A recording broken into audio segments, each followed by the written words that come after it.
Junie B., first grader. Toothless Wonder. Written by Barbara Park. Chapter 3. Ow! I walked home from my bus stop very slow. Walking is good for thinking, I think. Talking is good for thinking too. I just wish I wasn't the first one, that's all, I said out loud to myself. I wish the other children in room 1 were losing their teeth too. Then all of us would look toothless together, and no one would throw fruit.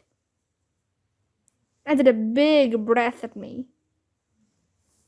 Yeah, only that is the dumbest thing I ever heard of, I said. 'Cause you can't make other children have loose teeth, Junie B. I rolled my eyes.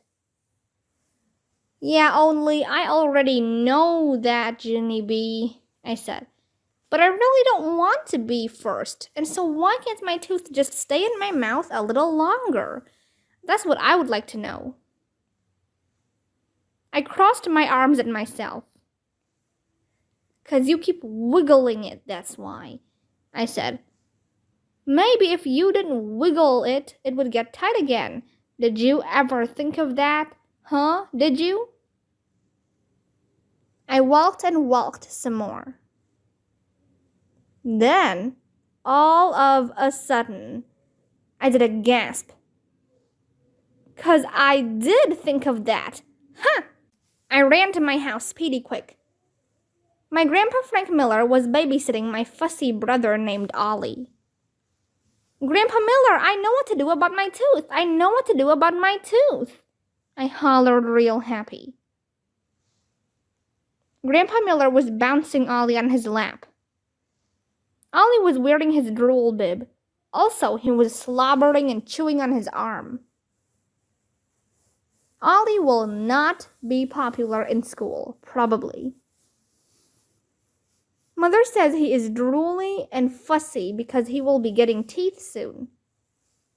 She is kidding herself, I think. Just then, Ollie started to cry. Grandpa Miller looked wary of that boy. I took Ollie away from him. Don't worry, Grandpa. I know how to calm this baby down, I said. After that, I patted Ollie's back very nice. Then I hummed real soft in his ear. And I put him in the hall closet. Grandpa quick got him out of there. He put Ollie in his playpen, and he gave him animal crackers. Animal crackers are crackers that make babies stop crying. Also, I enjoy an occasional cracker myself.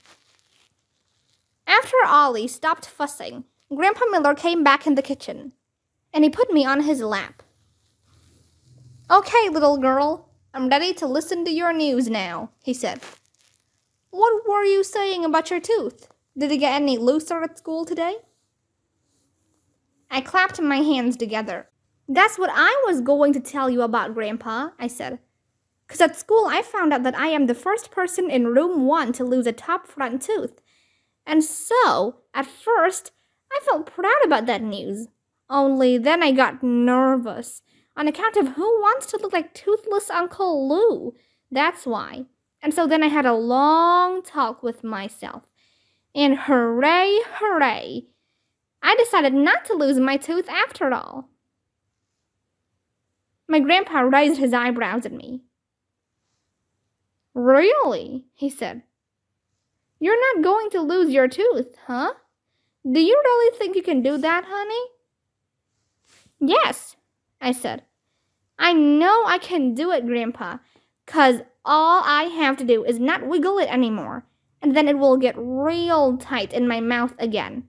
And I am sure of it, I'm positive. I reached in my mouth and touched my tooth very light with my finger. Yup, I said. I can feel it. It's tighter already. I opened my mouth and pointed. See it, Grandpa? See how tight it's getting? Grandpa Miller squinted his eyes. Gee, honey, I don't know, he said. It still looks pretty loose to me. Then, without even asking, he reached in my mouth and he started to wiggle it. No, I yelled. No, no, no. I snapped my mouth shut. Ow, said my grandpa. He quick pulled out his finger. Ow, I said right back. 'Cause I felt a pinch, that's why. I poked all around with my tongue. Something did not feel right in there. My heart started to pound very fast. I held my breath. Then I opened my mouth kind of sickish. And I spit my tooth right into my hand. Chapter 4. Freako. I ran and ran all over the house. Oh no! I shouted. Oh no, my Grandpa Frank Miller knocked my tooth out. My Grandpa Frank Miller knocked my tooth out. Grandpa ran after me. No, I didn't. Of course I didn't, Junie B, he said. Your tooth came out when you bit down on my finger. I kept running and shouting. I look like Uncle Lou. I look like Uncle Lou. Help, help, help. I look like Uncle Lou. I zoomed to the front door and opened it wide. 911! 911! My tooth's knocked out! My tooth's knocked out! Grandpa quick picked me up and carried me back inside. Then he took me to the bathroom, and he gave me a paper cup with water. Rinse and spit, he said. I did what he said. Only that's when the worstest thing of all happened. 'Cause my spit water turned pink. I did a gasp at that sight. Blood! Blood! There's blood in my spit! I hollered some more. Grandpa Frank Miller covered his ears. Please, Junie B, just stop the screeching. After that, he took an aspirin. Plus also he ate 2 Tums. I kept on rinsing and spitting. Then, finally, my spit water turned regular. Whew, I said. That was a close one. I was almost out of blood. Grandpa bent down next to me and smiled. Well, let's have a look, he said. I opened my mouth for him. He looked in and did a chuckle. Then he lifted me up to the mirror so I could see too.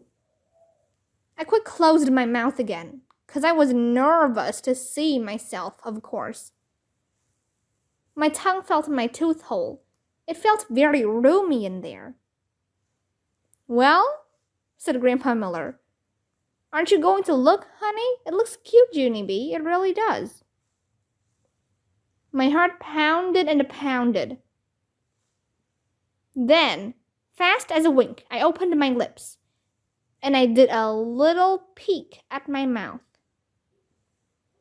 I quick closed my eyes again. 'Cause what do you know? A freako. Put me down, Grandpa, I said. Put me down right now. I don't want to look at myself again. I don't. Grandpa Miller put me down. Just then my nose started to sniffle very much, and my eyes got tears in them. I hate me, I said. I hate the way I look. Grandpa blew my nose on toilet paper. I'm never going to look at myself again, I said. Not ever, ever, never, and I mean it. Grandpa bent down next to me again. I want you to listen to me, little girl, he said. I would never lie to you, Junie B. You look every bit as cute without your tooth as you did with it. He gave me a hug. Your new smile is wonderful, he said. You didn't even give it a chance, honey. You really need to look at it again. Honest, you do. He ruffled my hair. Do it for me, okay? Just give yourself one more chance. I rocked back and forth on my feet very slow. 'Cause I needed to think this over, that's why. Finally, I did a big breath. Oh, okay, Grandpa, I said. If you really want to lift me up there again, I guess I will let you. But I'm only doing this to be nice. Grandpa Miller patted my head. You're very kind, he said. After that, he lifted me back up to the mirror. Very slow, I opened my mouth again, and I peeked at my new tooth hole. Try smiling, said my grandpa. You'll love your new smile. I know you will. I did a nervous breath. Then I smiled at myself, kind of shy. See? Said Grandpa Miller. See how cute it looks? I didn't answer him. Instead, I made another face at myself, and then another one, and another one. Pretty soon I tried every face in the book. Finally, Grandpa winked at me. So, what do you think, little girl? He said. How do you think you look? I smiled, kind of shy again. I think I look fascinating, Frank, I said. Grandpa Miller put me back on the floor. Then he went to the kitchen, and he got a stool, and he brought it back to the bathroom. He helped me up to the top step. I stared at myself till Mother came home.